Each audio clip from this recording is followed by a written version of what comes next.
दोस्तों, किसी के भी मन की बातें जानने के लिए 3 तरीके होते हैं, लेकिन इन तीनों तरीकों को समझना अति आवश्यक है। यदि आप इन तीनों तरीकों को समझ लेते हैं, तो आप किसी के भी मन की बातें बड़ी ही आसानी से जान सकते हैं, समझ सकते हैं। तो चलिए इसे एक बुद्ध कहानी के माध्यम से समझते हैं कि किस तरह से आप दूसरों की मन की बातें जान सकते हैं, समझ सकते हैं। बहुत समय पहले की बात है। एक छोटा सा गांव था। उस गांव में 2 भाई रहा करते थे। बड़ा भाई अंधा था, जिस कारण वो हमेशा घर पर ही बैठा रहता था, और छोटा भाई खेती किया करता था। लेकिन खेतों में अधिक जानवर आने से पूरी फसलें नष्ट हो जाती थीं, जिस कारण छोटा भाई बहुत परेशान हो चुका था। तभी उसे एक तरकीब सूझी। एक दिन उसने सोचा, खेतों में से इन जानवर को भगाने के लिए क्यों ना मैं अपने बड़े भाई की मदद लूं। वैसे भी बड़े भैया अंधे हैं।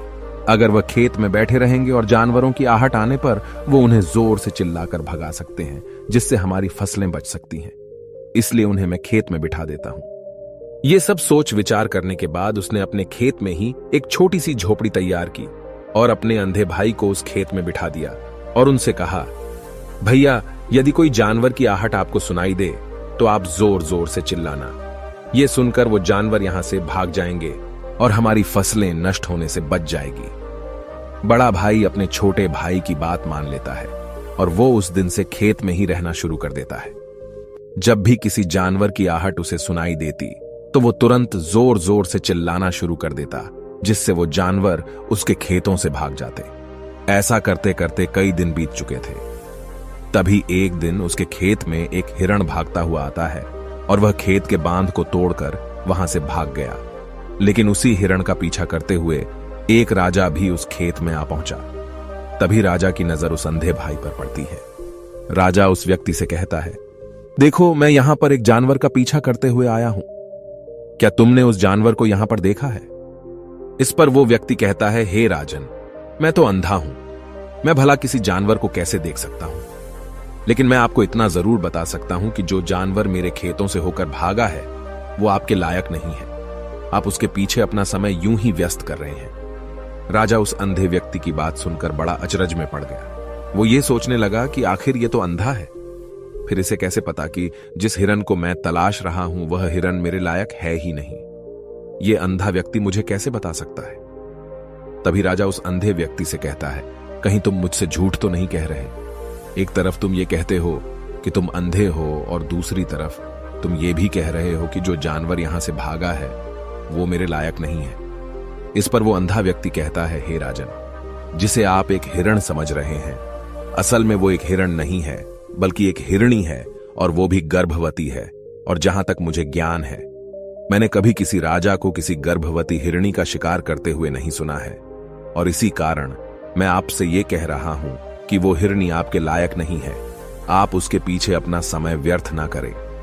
यह सुनकर राजा और भी अचरज में पड़ गया। वो ये सोचने लगा कि आखिर ये अंधा आदमी ये कैसे जान सकता है कि वो हिरणी है और गर्भवती है। राजा कुछ देर सोच विचार करने के बाद अपने सेनापति से कहता है, सेनापति जी, मुझे वो जानवर जिंदा चाहिए, क्योंकि मुझे यह पता करना है क्या वह हिरणी है और क्या वह गर्भवती है। क्योंकि यह अंधा आदमी बहुत विश्वास के साथ कह रहा है और मुझे इस बात की पुष्टि करनी है। यदि वह हिरणी हुई और गर्भवती हुई तो वह हमारे शिकार के लायक नहीं है, क्योंकि हम तो एक हिरण का पीछा कर रहे थे। इसलिए जाओ और पता करो कि क्या वो हिरणी है। सेनापति राजा से आज्ञा लेकर आगे की ओर बढ़ चलता है, और कुछ देर बाद जब वह वापस लौट कर आता है तो वह राजा को कहता है, हे राजन, इस अंधे आदमी ने जो भी बातें कही हैं वो बिल्कुल सही हैं। वो एक हिरणी ही है और वह गर्भवती भी है। यह सुनकर राजा आश्चर्यचकित रह गया। उसे समझ नहीं आ रहा था कि आखिर अंधा आदमी कैसे पता कर सकता है कि वह जानवर एक हिरणी है, और तो और वह गर्भवती है। भला एक अंधा आदमी यह कैसे देख सकता है? यह कैसे जान सकता है? आखिर इसे यह कैसे पता चला? ऐसे कई सारे प्रश्न अब राजा के मन में उमड़ने लगे।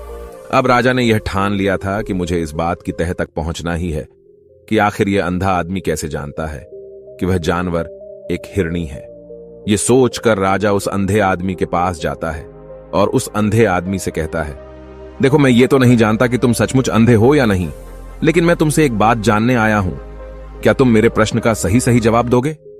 इस पर अंधा व्यक्ति कहता है, हे राजन, आप जो कुछ पूछना चाहते हैं मुझसे पूछ सकते हैं, मैं आपको बिल्कुल सच सच जवाब दूंगा। इस पर राजा कहता है, देखो, एक तो तुम कहते हो कि तुम अंधे हो और दूसरी तरफ तुमने यह बता दिया कि जिस जानवर का पीछा मैं कर रहा हूं वह एक हिरणी है, और तो और वह गर्भवती भी है। आखिर तुम्हें यह कैसे पता चला?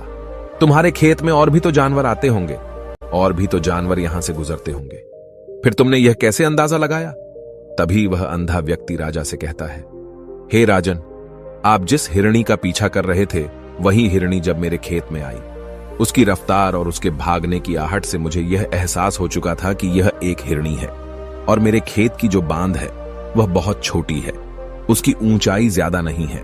यदि कोई हिरण होता तो उस बांध को बड़ी आसानी से लांघ जाता, लेकिन वह हिरणी इस बांध को तोड़कर भागी है, और यदि वह इस बांध को छलांग लगाकर पार करने का प्रयास करती तो इससे उसके बच्चे को खतरा होता, और इसी बात से मैंने यह पता लगा लिया कि वह गर्भवती है। इस कारण वह ज्यादा ऊंची छलांग न लगाकर मेरे खेत की बांध को तोड़ते हुए भाग गई। इस पर राजा के मन में एक और प्रश्न उठा। राजा ने कहा, किंतु तुम्हें कैसे पता चला कि वो एक हिरणी ही है, और भी तो कोई जानवर यहां पर आ सकते हैं? इस पर वो अंधा व्यक्ति कहता है, हे राजन, मैं पूरा दिन सुबह शाम यहीं पर बैठा रहता हूं, और मेरी सुनने की शक्ति बहुत तेज है। मैं ये बाफ जाता हूं कि कौन सा जानवर मेरे खेत में आया है, और उसी के आधार पर मैं जोर जोर से चिल्लाता हूं ताकि वो मेरे खेत से भाग जाए और मेरे खेत की फसलों को नष्ट ना कर पाए। राजा उस अंधे आदमी का यह जवाब सुनकर पूरी तरह से संतुष्ट हो चुका था। वो मन ही मन ये सोच रहा था कि आदमी भले ही अंधा हो, लेकिन ये तो बड़ा ज्ञानी मालूम पड़ता है। इस आदमी से कुछ ना कुछ तो काम निकलवाना ही चाहिए। ये विचार लिए हुए राजा वहां से वापस अपने महल की ओर लौट जाता है। राजमहल पहुंचते ही राजा उस अंधे व्यक्ति से कहता है, आप तो बड़े ज्ञानी व्यक्ति हैं, आपको किसी भी बात का पता बड़ी आसानी से चल जाता है। आज मैंने आपको यहां पर इसलिए बुलाया है क्योंकि मैं आपसे ये जानना चाहता हूं कि मेरी पत्नी पतिव्रता है या नहीं। इस पर वो अंधा व्यक्ति कहता है, हे राजन, ये कैसा प्रश्न हुआ? इस पर राजा कहता है, मैंने आपसे बिल्कुल उचित प्रश्न किया है, मुझे इस प्रश्न का उत्तर दीजिए। इस पर वो अंधा व्यक्ति कहता है, हे राजन, ये सारी बातें जाने दीजिए। आपकी शादी को इतने साल बीत चुके हैं, और अब आप ये बात क्यों जानना चाहते हैं? आपके मन में ऐसे प्रश्न क्यों उठ रहे हैं? इस पर राजा जिद करते हुए कहता है, देखिए, आपको मुझे इस प्रश्न का उत्तर तो देना ही होगा। यदि आप मुझे इस प्रश्न का उत्तर नहीं देंगे तो मैं आपको मृत्युदंड दे दूंगा। राजा के मुख से यह बात सुनकर वो अंधा व्यक्ति कहता है, हे राजन, यदि आप इस प्रश्न का उत्तर चाहते हैं तो उसके लिए आपको मेरा एक काम करना होगा। राजा कहता है, बोलो, मुझे क्या काम करना होगा? इस पर व्यक्ति कहता है, इसके लिए आपकी पत्नी को मेरे साथ कमरे में अकेले छोड़ना होगा। उस अंधे व्यक्ति की यह बात सुनकर राजा पहले तो क्रोधित हो जाता है, लेकिन फिर कुछ सोच विचार करने के बाद वह उस व्यक्ति की बात मान लेता है और अपने सेनापति को आदेश देता है, सेनापति जी, इस व्यक्ति को और मेरी पत्नी को एक कमरे में कुछ देर के लिए अकेला छोड़ दे। सेनापति बिल्कुल वैसा ही करता है। अब राजा की पत्नी और अंधा आदमी एक कमरे में बंद हो चुके होते हैं। तभी वो अंधा आदमी राजा की पत्नी से कहता है, मुझे आपको छूना है। इस बात पर रानी अत्यधिक क्रोधित हो जाती है और उस अंधे आदमी को वो पकड़ पकड़ कर पीटने लगती है, कभी हाथों से तो कभी लातों से तो कभी पटक पटक कर। इस तरह से उन्होंने उस अंधे आदमी की खूब पिटाई की। उसके बाद किसी तरह से वह अंधा आदमी अपनी जान बचाकर वहां से भाग निकलता है और वह राजा के पास पहुंचता है और वह राजा से कहता है, हे राजन, आपकी पत्नी पतिव्रता नहीं है। यह बात सुनकर राजा अत्यधिक क्रोधित हो उठता है और राजा अपनी तलवार निकालकर सीधा अपनी पत्नी की ओर जाता है और क्रोधित होकर वह अपनी रानी से कहता है, रानी जी, आज मैं जो भी सवाल आपसे करने वाला हूं उसका मुझे सच सच जवाब दीजिएगा, और यदि आपने एक शब्द भी झूठ कहा तो मैं आपका अभी के अभी सर धड़ से अलग कर दूंगा। तभी आगे वह राजा कहता है, मुझे बताइए, क्या आप पतिव्रता हैं या नहीं? इस पर रानी कहती है, हे राजन, आप भले ही मुझे जान से मरवा दीजिए, लेकिन मैं पतिव्रता नहीं हूं। राजा यह बात सुनकर बहुत खुश हुआ, क्योंकि उस अंधे आदमी ने जो भी कहा था वह बिल्कुल सच था।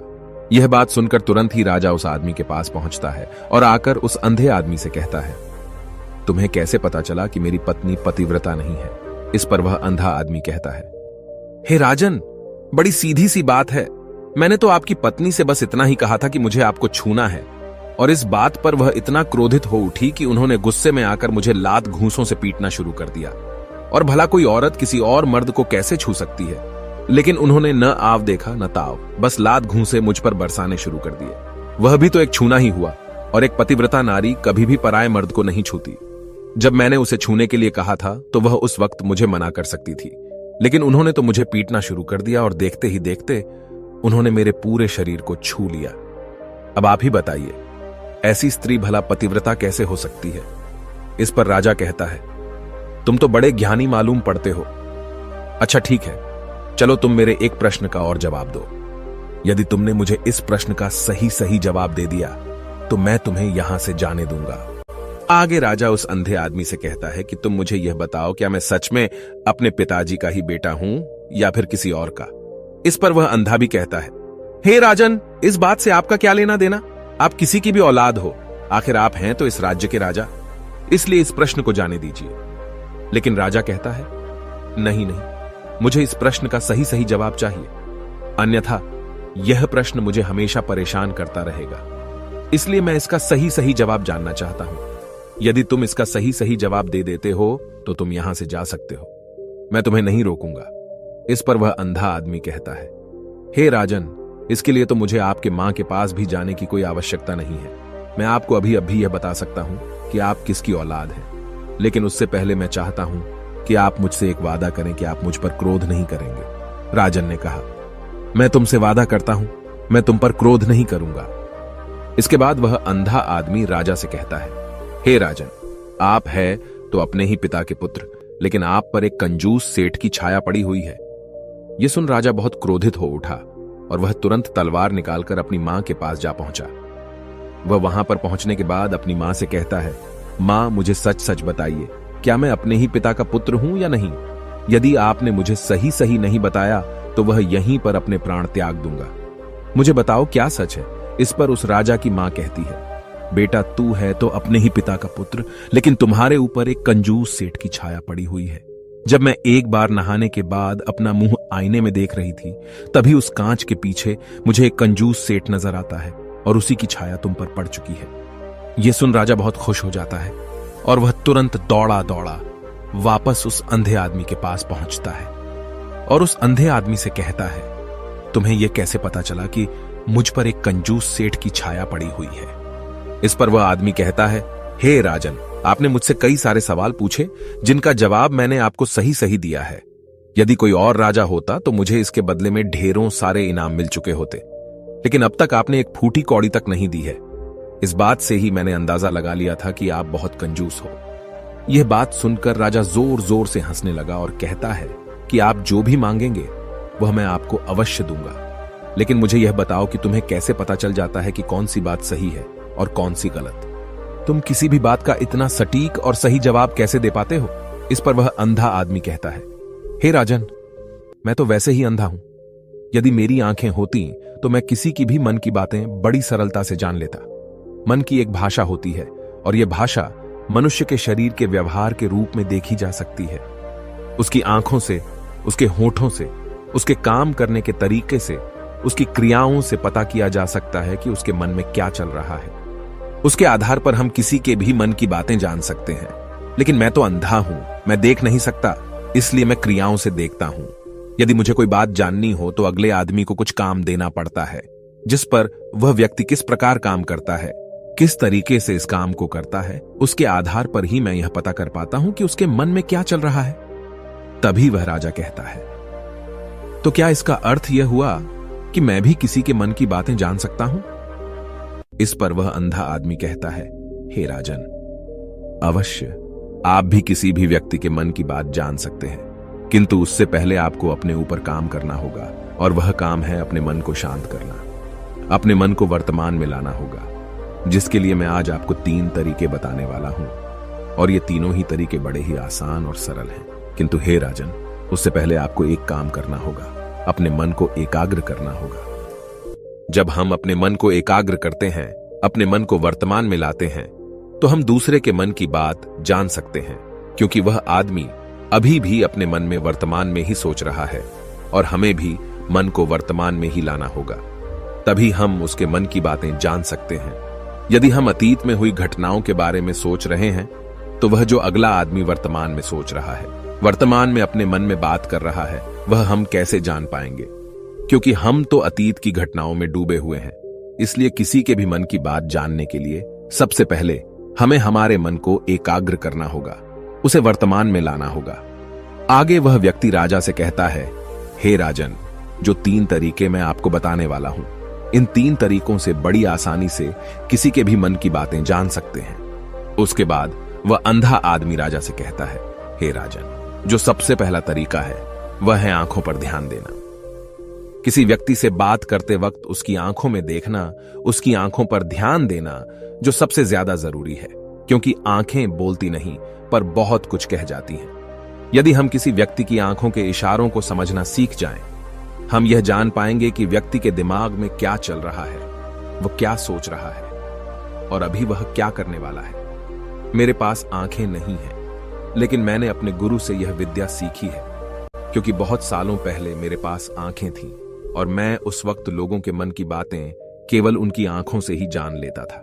इसलिए यदि आप भी दूसरों की मन की बातें जानना चाहते हैं, तो आपको भी उनकी आंखों पर गौर करना चाहिए, जैसे कि उनका आकार कैसा है, वह कब, कहां और किधर देख रहे हैं। यदि उसकी आंखें यहां वहां घूम रही हैं, जब आप उससे बातें कर रहे हैं, तो वहां वह इधर उधर मोड़ रहा है, कभी ऊपर तो कभी नीचे या कभी आसपास, या फिर उसकी आंखें खुश नजर आ रही हैं या फिर आंखें निराश नजर आ रही हैं, जैसे कि चोर होता है।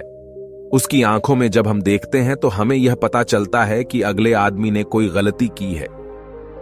ठीक उसी प्रकार जब हम किसी चालाक व्यक्ति की आंखों में देखते हैं, तो आपको पता चलेगा कि उसकी आंखों में एक भाषा होती है। एक बहुत ही सीधा और आसान तरीका होता है। यदि आपको यह पता लगाना है कि सामने वाला व्यक्ति आपसे झूठ कह रहा है या फिर सही, तो आपको उसकी आंखों पर ध्यान देना अति आवश्यक है। यदि आपसे बात करते वक्त वह व्यक्ति अपनी आंखें यहां वहां घुमा रहा है, ऊपर नीचे, इधर उधर, दाएं बाएं, हर जगह देख रहा है, तो इसका अर्थ यह हुआ कि वह उस बात से निकलने का कोई रास्ता ढूंढ रहा है, वो कोई झूठ बना रहा है।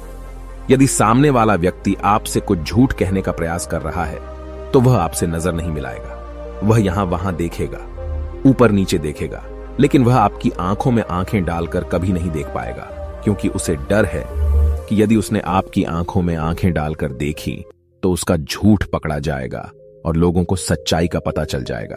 और इसी प्रकार कुछ और भी भाषाएं होती हैं। जब आप किसी की आंखों में आंखें डालकर यह देखना शुरू कर देंगे कि उसके हाव भाव क्या है, ठीक उसी प्रकार चेहरे के हाव भाव होते हैं, जिससे हम मन की बातें बड़ी आसानी से समझ सकते हैं और इन्हें भी समझना बहुत जरूरी है। कभी कभी कोई व्यक्ति अपने चेहरे से जैसे आंख, होंठ और बहुत से कुछ अलग अलग व्यवहार करता है। यदि आप किसी व्यक्ति के चेहरे में गौर करेंगे तो आप आसानी से समझ पाएंगे कि वह व्यक्ति निराश है, जब व्यक्ति बहुत उदास है, या फिर वह बहुत खुश है, या फिर उसे कोई बहुत बड़ा दुख है। वह अपने अंदर क्या महसूस कर रहा है, ये सारी बातें हम उसके चेहरे के हाव भाव से पता कर सकते हैं। फिर चाहे इंसान जुबान से कुछ बोले या ना बोले, लेकिन आप उसके चेहरे से सब कुछ पता कर सकते हैं। आगे व्यक्ति राजा से तीसरा तरीका बताते हुए कहता है, हे राजन, इसी प्रकार तीसरी भाषा भी है, अर्थात तीसरा तरीका भी है, और वह है हाथों के इशारे और शरीर का व्यवहार। मन की बात समझने के लिए हमें हाथ के इशारे और शरीर के व्यवहार को समझना बहुत आवश्यक है। कोई व्यक्ति जब बात करता है तो आपने देखा होगा कि वो अपने हाथों को हिलाता रहता है, अपने हाथों से इशारा करता रहता है।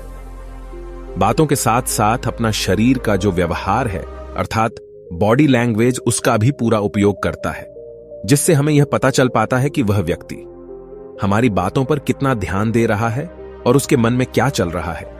शरीर के व्यवहार को देखने के लिए उसके हाथ मटकाने, शरीर मटकाने और चेहरे पर बार बार हाथ लाने, हाथों का एक दूसरे से मसलना, ऐसी बहुत सी क्रियाएं होती हैं, उस पर हमें ध्यान देना अति आवश्यक है। मन की बात को समझने के लिए हमें शरीर के व्यवहार को भी समझना पड़ता है। यदि हम इन 3 तरीकों को सही तरीके से ध्यान देकर इन 3 तरीकों को अच्छे से समझ लेते हैं, तो हम बहुत जल्दी किसी भी व्यक्ति के मन की बातें बड़ी सरलता और सहजता से जान सकते हैं। इसलिए यदि आपको किसी के मन की बातें जानी हैं, तो आपको उसकी आंखों पर, उसके चेहरे पर, उसके शरीर के हाव भाव को और उसके हाथों को ध्यानपूर्वक देखना और समझना होगा, जिससे आप यह समझ पाएंगे कि आखिरकार उसके मन में क्या चल रहा है और वह क्या सोच रहा है। लेकिन उनसे पहले आपको अपने मन को एकाग्र करना होगा, शांत करना होगा और अपने मन को वर्तमान में लाना होगा। तभी आप उस व्यक्ति की इन सभी क्रियाओं पर ध्यान दे पाएंगे, उन्हें समझ पाएंगे। अन्यथा आप यदि अतीत की घटनाओं में व्यस्त हैं, भविष्य की योजनाओं में व्यस्त हैं, तो आप उस व्यक्ति के हाव भाव पर कभी ध्यान ही नहीं पाएंगे और न ही आप कभी यह समझ पाएंगे कि आखिर उस व्यक्ति के मन में क्या चल रहा है, वह क्या सोच रहा है। आपने देखा होगा कि ऐसे कई बड़े संत महात्मा हैं जो बड़ी ही शांति से आपको देखते हैं और आपको देखकर ही ये बता देते हैं कि आपके मन में क्या चल रहा है, आप उनसे क्या जानने आए हैं। और इसका सबसे बड़ा प्रमुख कारण यही है कि वह आपको पढ़ सकते हैं, आपको समझ सकते हैं, आपकी मन की बातें जान सकते हैं, क्योंकि उनका मन एकाग्र है, शांत है और यही कारण है कि वह आपके मन की बातें बड़ी सरलता से समझ जाते हैं। यदि आपने अब तक पूरी कहानी को सुना है तो मैं आपसे एक छोटा सा अनुरोध करना चाहता हूं। कृपया इस चैनल को सब्सक्राइब करें ताकि मैं आपके लिए और भी ऐसी ही ज्ञान से भरपूर कहानियां लेकर आ सकूं। नमो बुद्धाय। मिलते हैं एक नई कहानी के साथ अगली वीडियो में।